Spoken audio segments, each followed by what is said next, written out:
Welcome to the Deep Dive. Today, we are diving into something that, well, on the surface, it seems almost deceptively simple. Grammar. Exactly, grammar. We're talking about verbs, but this isn't going to be a basic refresher course. No, not at all. We're here to really dig into why the rules you learn in a textbook so often feel like they get, well, completely ignored by the time people are actually talking to each other. Yes, it's that feeling, isn't it? You feel like you know the rules of the game, but then you listen to fluent speakers, and it's like they've found a cheat code. They're skipping all the steps. It's the ultimate paradox for a language learner. You spend all this time learning the proper full sentence structure, making sure every piece is there. Right. And then you hear a real conversation, and it feels like half the sentence is just gone. Yeah. But everyone understands each other perfectly. Perfectly. And you're left there thinking, should I say, yes, I have already finished my work, when everyone else is just saying, I have. And you start to question yourself. You wonder, is that rude? Am I doing something wrong by being too correct? Too correct. That's it, exactly. And that tension, that feeling of being right, and yet somehow totally unnatural, is what we're tackling today. It is. We're zoning in on one specific, really powerful group of words, auxiliary verbs, or as most of us know them, helper verbs. And this whole deep dive really kicked off from this fantastic question, this observation from someone trying to figure out North American English. I love that question. It's great. They were watching an interaction and basically asked, why do Canadians speak like this? Why don't they say the full thing like, no, I haven't had dinner yet? And that one question just captures the entire problem, doesn't it? Yeah. The learner is focused on maximum clarity, so they repeat the context. But the fluent speaker, they're focused on maximum efficiency. Exactly. So what looks like an incomplete sentence to someone with a textbook is actually, it's a super efficient, highly nuanced conversational tool. So that's our mission for this deep dive. We're going to start by just, quickly cementing the foundation, what these helper verbs were designed to do. The textbook stuff. The textbook stuff. And then we're going to spend the rest of our time on two completely valid, incredibly common, but almost never taught ways these verbs are used in everyday speech. We're basically taking them from being just structural necessities and turning them into tools for social negotiation. I like that, social negotiation. Yeah, they're not just about grammar. They're shortcuts that actually show respect for the listener's intelligence. Yeah. It's like saying, hey, I know you know what we're talking about, so I only need 2 words to answer you. And the promise here for you listening is that by really slowing down and taking in how these work, you'll be able to shift your own way of speaking. You'll move past that beginner grammar stage where you feel you have to repeat everything to something much more fluid, much more natural. And we are going to make sure to express these concepts clearly and slowly. We'll break it down bit by bit because the real power here it's in the details. Okay, let's unpack this then. Before we can get to the rule breaking, we need to really understand the rules themselves. So what is the fundamental, textbook job of a helper verb? Well, at its absolute core, an auxiliary verb's function is right there in the name. It helps the main verb. It assists. It assists, yeah. It's there to add necessary information that the main verb itself can't easily carry. Things like time or mood or voice. And making that distinction between the main verb and the helper is it's crucial. It seems like that distinction gets clearest when we look at one of the big ones, like the verb to be, because we see it all the time acting as the main verb, which isn't its helper function at all. That's a perfect example. If I say, I am happy, the word am is the only verb. It's the engine of that sentence. It's linking the subject I to the description happy. It's not helping anything. It is the thing. Is the thing. But the second you add another verb, to be, suddenly changes its job. It steps back into that support role. It carries the structure so the other verb can carry the meaning. Precisely. If we change it to, I am going to the store, well, the main action is going. Right. The am is now the auxiliary. It's the helper. And its essential job is to tell us that this action is happening right now. It's setting the time frame. And that brings us right to the first major textbook function, which is indicating that ongoing action, what we call the present continuous tense. Exactly. The rule in English for present continuous is that you need that structure. You need the auxiliary to be, so am, are, is paired with the main verb in its being form. The present participle. Right. And that combination, am going, immediately tells your listener that the action is unfolding in the present. Continuously. So if I just said, I running to the store, it feels broken. incomplete. It is structurally incomplete. The auxiliary, the am, is the grammatical glue that makes the whole thing work. It makes it valid and specifies the time. Without it, it just sounds like, I don't know, a telegram or a list of tasks. Yeah, it's not a description of what's happening. Yeah. That little word am, are, or is tells us exactly where on the timeline this action lives. Okay, so that's function one. Now for the second major textbook role, which is honestly the thing that makes English so complex for a lot of learners, indicating time. You said something earlier that I think is a huge insight. You said English is structurally time poor. Let's unpack that slowly. It's a massive insight, and it really is worth slowing down for. So unlike a lot of other languages that have all these different verb endings, these conjugations for different tenses, Right. English really only has two basic built-in times. The present, like walk, and the past, like walked. That's it. Fundamentally, yes. To express anything more complicated like the future, or to add emphasis to something in the past, or to connect different points in time, we absolutely have to use auxiliaries. They're the toolkit. They're the tools we use to build complex time. That's a great way to put it. They build time. So let's start with a really specific one. Using the auxiliary do or did for the past to add emphasis. Why is that one so confusing for people? It's confusing because do is usually taught as the verb for making questions, right? Do you like coffee?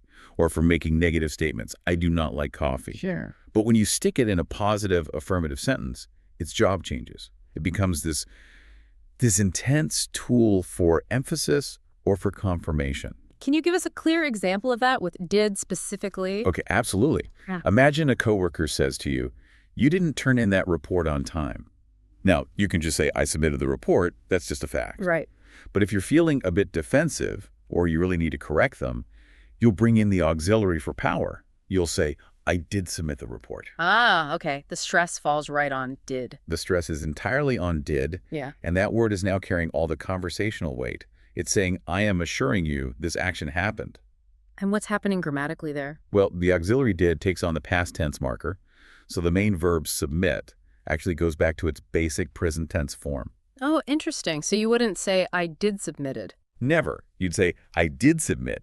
The did is doing double duty. Ah. It's showing past tense, and it's carrying that emotional weight of this is true. It's a tool for being assertive.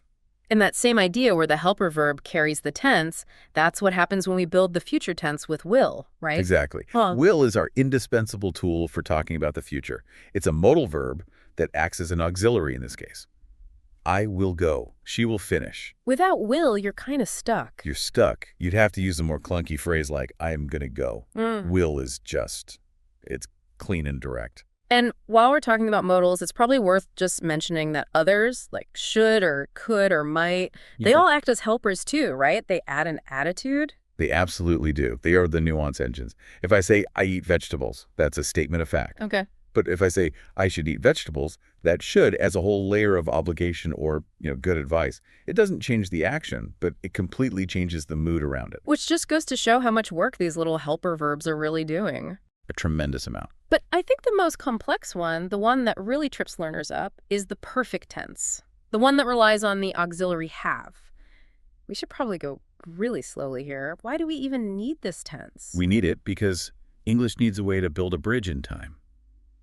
A temporal bridge. A temporal bridge. I like that. What do you mean? Well, the simple past tense, like I ate, just states that an action happened and finished in the past. It's a closed loop. It's done. It's isolated. It's isolated, exactly. But the perfect tense, which uses the auxiliary have, connects that past action to some other point in time. Usually it's connecting it to right now, the present moment. That's the present perfect. So simple past is it's over and done with. Present perfect is it happened in the past, but it still matters now. That is the perfect summary. Yeah. Let's put two sentences right next to each other to see it in action. Okay. Sentence A, I lost my keys. That's simple past. It happened. Maybe I found them since, maybe I didn't. The statement doesn't tell us. It's just a historical fact. Right. Now, sentence B, I have lost my keys. That's present perfect. The auxiliary have creates that bridge.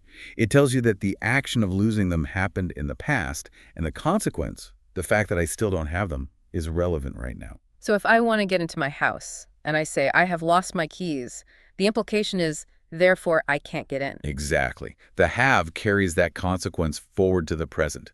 It tells the listener that the result of the past action is the important thing now. And if we change it to the past perfect, I had lost my keys, what's the bridge then? The auxiliary had connects a past action to an even earlier point in the past. So you might say, I realized I couldn't get in the car because I'd lost my keys. So losing the keys happened before realizing you couldn't get in. Precisely. The had is the time marker that points to the earlier of two past events. It's an incredible amount of heavy lifting for one small word. It really is. So just to sum up the foundation before we get to the fun stuff. Yeah. Auxiliary verbs are essential. They indicate ongoing action, and they build all the complex time and mood that English needs. They are the absolute structural scaffolding of the language. Okay. But now we get to see how fluent speakers take that scaffolding and start using it for a lot more than just being grammatically correct. They use it for speed. They use it as a shortcut. Here's where it gets really interesting. Let's talk about that core frustration. You know, you're taught in class to give these long, complete answers. Yes. And then you go out into the world and you just feel clunky. You feel awkward when you try to speak. We call that the beginner trap. The instruction is always to repeat the full context of the question in your answer. Why? To prove you understood it. To prove you understood the vocabulary, the structure, everything. So if I ask, do you have any siblings? The safe, correct textbook answer is yes, I do have siblings. But if you say that in a real conversation, it just stops everything cold. It does. It slows the rhythm down. It sounds redundant, a little unnatural, because the fluent speaker simplifies immediately. And that brings us to the first major conversational use, the auxiliary verb as a short answer. It's the most important one, arguably. It's the elegant two-word solution that signals fluency and efficiency all at once. So what's the rule here? How does it work? The rule is actually very simple. You just use the appropriate auxiliary verb from the question, plus the subject, I do, she is, we have, and that's it.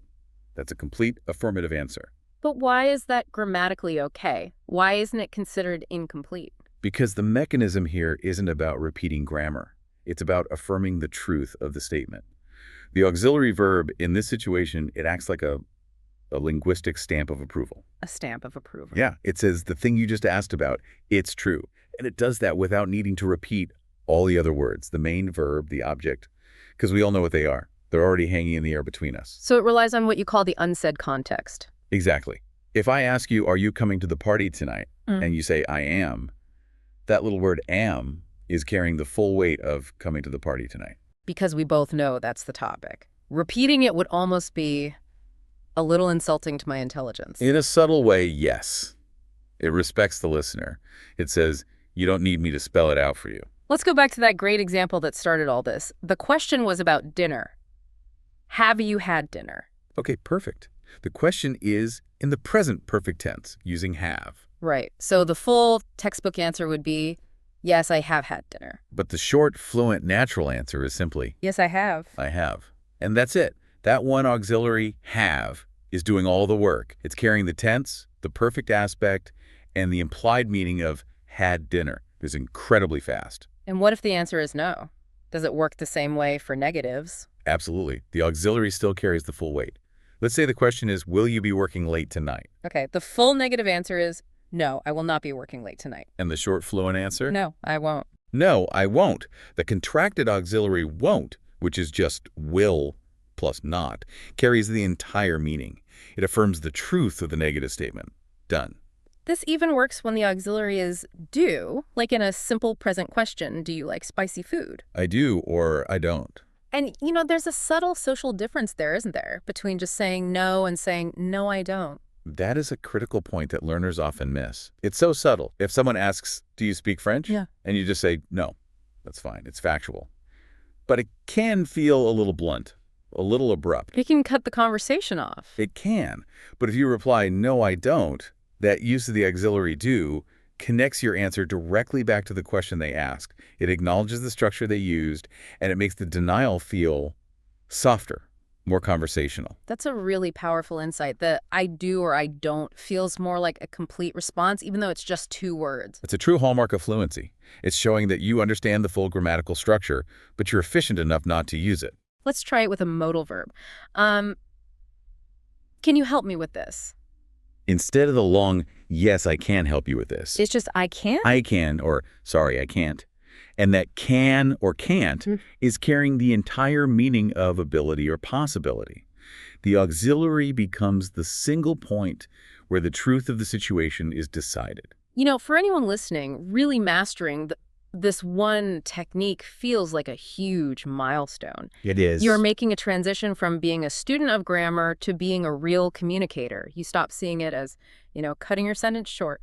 And you start seeing it as choosing efficiency. Right. And, there's a pacing issue here, too. If you're always giving the full, long answer, the person you're talking to will probably slow down to match you. That's right. They will. The whole social exchange slows down. By using these short answers, you're sending a signal. You're saying, I can keep up. I can operate at the natural speed of this conversation. You're setting the tempo, and that in itself is a social cue that you're competent and comfortable. It absolutely is. The short answer with an auxiliary is the perfect tool for maintaining that speed and, that mutual respect. It's quick, it's precise, and it immediately shows you're operating at a very high level. Okay, so we've got efficiency and affirmation covered. Now let's switch gears to something even more nuanced. The auxiliary verb as a tool for social and emotional signaling. This is where it really goes beyond grammar and gets into pure human interaction. Yes, this is where it gets really fun. So the second surprising use is all about the auxiliary as a device for showing interest, or as the material puts it, feigning interest. And that word feign is so important here. We should probably clarify it slowly. To feign something means to pretend. Yeah. To give the appearance of it. Right, which sounds a little insincere. It can, but in this context, it rarely is. It's more about expressing polite interest. It's about showing good social manners, even if you're genuinely shocked or surprised.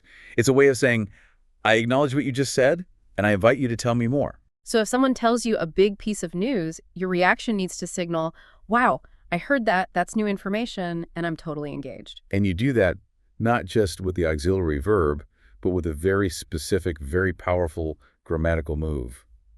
The inversion. The inversion. Okay, so you mean flipping the normal word order, putting the verb before the subject, like you do in a question. Exactly like in a question. You take the subject of pronoun like he, she, or they, and the right auxiliary verb, and you flip them. And you put them right at the beginning of your response. In fact, that it's flipped is what gives it the emotional punch. That's the key. It's the opposite of a normal flat statement, and that's what injects the surprise. It's built like a question, but it often functions like a shocked exclamation. Okay, let's set up a clear comparison. Let's say I tell you, my neighbors just bought a boat. Okay. I could respond in a flat, factual way, or I can use this inverted auxiliary structure. Right, so the flat response would be something like, that's nice, or, oh, they bought a boat. It's declarative, it's neutral. It kind of ends the topic right there. It's just information transfer. It is, but if you use the inverted structure, you'd say, Did they? Did they? Yeah. And that tiny little phrase is completely different emotionally. Did confirms the past action, and the inversion turns it into this expressive burst of engagement. It says, I'm surprised, I'm interested, maybe a little skeptical, and I definitely want to hear more about this. Yes. You're signaling, please tell me the rest of the story. And the power here comes from matching the auxiliary in the response to the one in the original statement, right? That's the rule. Yeah. Your response has to echo the tense or the mood of their statement. So if I say, Josh and Rachel are getting married, the original statement uses are. So the engaged response is, are they? Are they? Exactly. And if my statement was in the perfect tense, they have already moved to France, your shocked response has to be, Have they? have they? You're mirroring their grammar to show you're locked in. Let's talk about the range of emotion this can carry. It's not just polite surprise, is it? It can be used for other things. Oh, absolutely. It can carry genuine sympathy, for instance. If a friend says, I completely bombed that presentation today. A flat response would be, oh, that's too bad. Right, which is fine. But if you want to show you're really there with them, you can use the inversion. You'd say, oh, you did, with a sympathetic tone. Yeah. That did you invites them to share their frustration or their disappointment. It's a tool for emotional support. And on the flip side, it can also show skepticism, can it? If my friend who loves to exaggerate tells me, I ran a marathon this morning. Yes. In that situation, the inverted did you becomes a tool of doubt. And here, your tone of voice is everything. Right. If you say it with a rising, disbelieving tone, did you? The exact same two words now mean, I find that very hard to believe, but I'm politely giving you a chance to back that up. The auxiliary is carrying all that social subtext. That is just incredible flexibility. One two-word phrase can mean, I'm so happy for you, or I don't believe you for a second. All depending on context and tone. It's moved way beyond just being a helper for the main verb. It's become a tool for managing the entire emotional temperature of a conversation.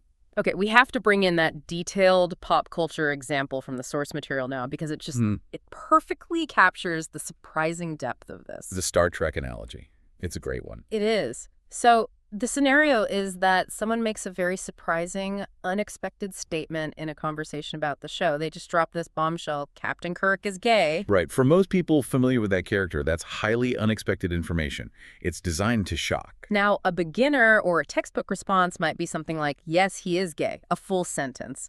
But it drains all the surprise out of the moment. It flattens it completely. Instead, the natural, emotionally charged conversational reply is that inverted structure. He is. He is. And that little phrase is like a compressed explosion. It's shock, surprise, and a polite demand for more information, all happening at once. The listener is processing this new data, and that inverted echo is the sound of their brain catching up. And the really brilliant observation in the material is about the subtext. The reason the speaker is so shocked might be because they always thought that piece of information applied to a different character. Exactly. The speaker's internal monologue might be, he is. I was so sure it was Sulu who was gay. And that entire complex thought process, that sudden realignment of what you thought you knew, is all packed into that tiny two-word phrase, he is. It's incredible, isn't it? If you didn't have that tool, you'd have to stop the conversation and say, wait, hold on, I'm confused. I thought we were talking about someone else. But the inverted auxiliary serves as this fast, polite placeholder for all that internal shock and reevaluation. It does. So for you, the listener, what does all of this really mean? It means the auxiliary verb is the quickest, most efficient tool you have for showing complex social and emotional engagement without killing the conversation with a long, clunky sentence. It proves you're not just passively receiving information, you're actively participating in the story. And mastering this inverted structure is the key to moving from just exchanging facts to having a real high-speed social interaction.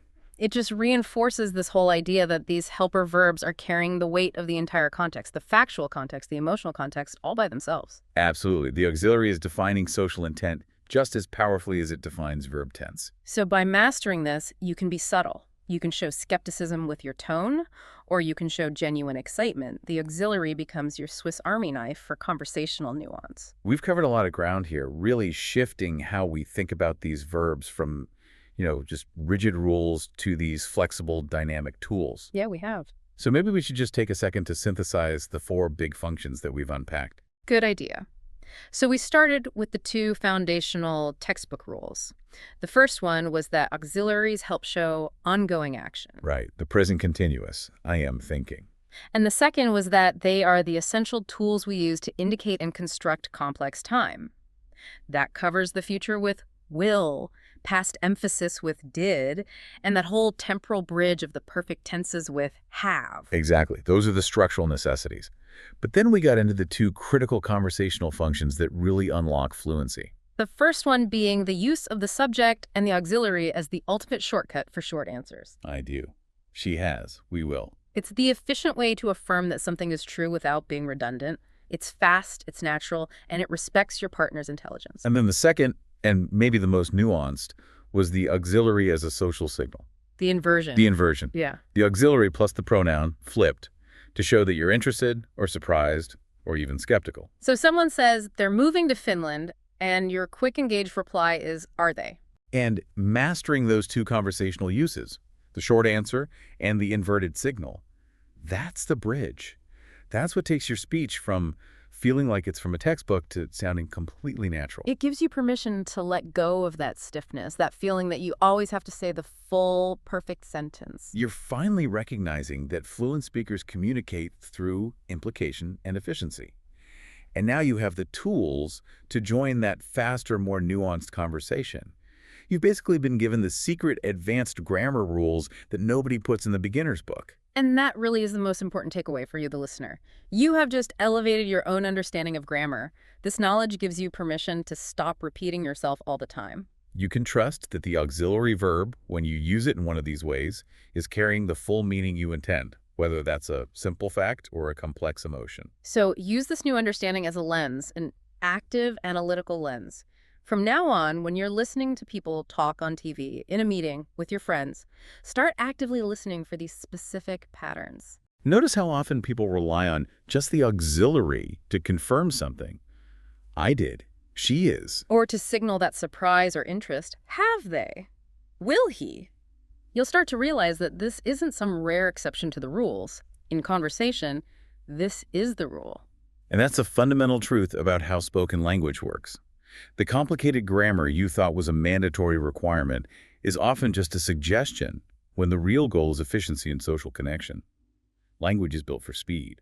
So that's your final provocative thought to take away.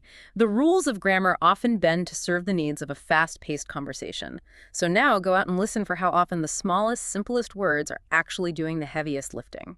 We hope this deep dive helps you see every quick, short phrase you hear from now on with a completely new and insightful perspective.